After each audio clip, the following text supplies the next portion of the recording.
I can't comment on the private conversations he's having with his attorney general and other officials as goes. Okay. You know, she's a car wreck, you know? She really is. Nothing she ever says is true. Nothing she ever says makes sense. And yet you can't take your eyes off her because you just know that the next thing that happens is going to be, wow, you know, boom, bam. So today is the day we're supposed to have, Comey is going to brief the Senate today, the Intelligence Committee and the Judiciary Committee.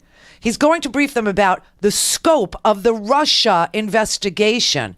Now, I will tell you, she just lied there about Clapper, and I know this because we recorded James Clapper when he was on the TV, and we recorded General Hayden when he was on the TV, and they said that if there had been a warrant issued to wiretap Donald Trump or surveil Donald Trump or anything that Sean Spicer puts in air quotes like Chris Farley, well, we didn't mean wiretap. Like Chris Farley didn't mean I wash every day. I didn't mean to say I'm clean. I didn't mean to say that I wash tomorrow either. Do you know what I mean? This is like everything is in air quotes now at the podium because Sean Spicer really needs to give it up to save any shred of dignity he might have left in his young life. I mean, he really needs to give this up. And so does she. I mean, she's got kids. They're going to grow up and they're going to go, Mommy, why did you do that? Why did you lie for that bad man?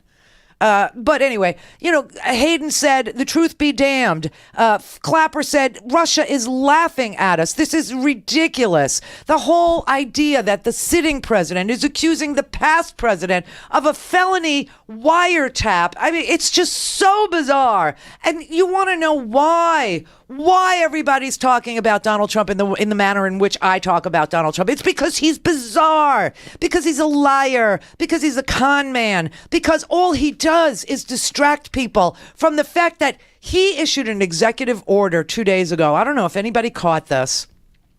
He issued an executive order that went out to the heads of all the agencies, the Department of Education, Energy, which is in charge of our nuclear arsenal, the Department of Budget, all the agencies, you know, the EPA, everything, and ordered the heads of all the agencies, who, by the way, are his appointees, who had nothing but disdain, really visceral hatred for the agencies that they were appointed to. Betsy DeVos hates the Department of Education. Pruitt hates the Environmental Protection Agency. Wilbur Ross hates Commerce. Okay. He issued an executive order asking them to submit a plan within 180 days to him about dismantling their own agencies. Did you know that?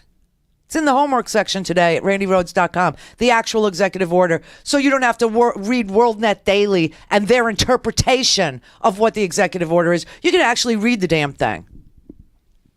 It's incredible. It's incredible. He has actually tasked them with dismantling. Now, what is this about? This is about a fever dream. This is about some right-wing fascist fever dream where all the money goes into the militarization of the police and the military, you know, the best and, you know, weapons that can, you know, sear you in, you know, and everything else is defunded. And then we are set one upon the other to destroy each other and thin out the herd.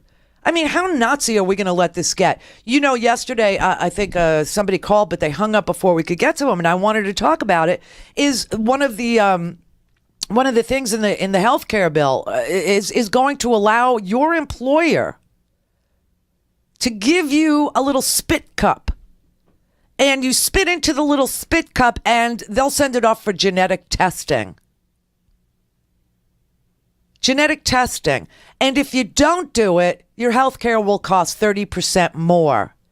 Now, you talk about privacy. Sean Hannity, he sang this stupid song last night about how the president has a right to privacy in his tax returns, except he's the only president we've ever had that refused to produce his tax returns, but ran on the fact that he's a brilliant businessman, but we're not allowed to see how brilliant he is, you know.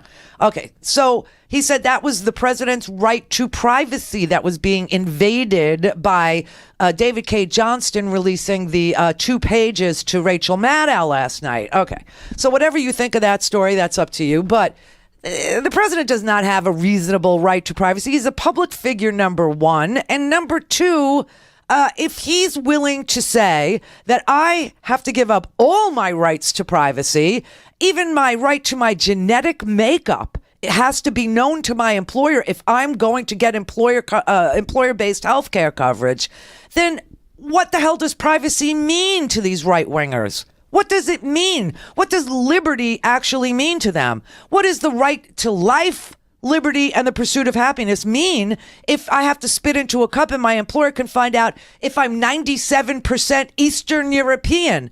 I mean, this is just like IBM data punch cards. You ever wonder how the Nazis knew which houses to go to? There were IBM data punch cards. IBM was one of the leading big data suppliers to the Third Reich, and identified as best they could where Jews and people favorable to the Jews, gypsies and gay people, where they lived. So they could be rounded up and they could be put in ghettos, and then eventually the final solution was to kill them all.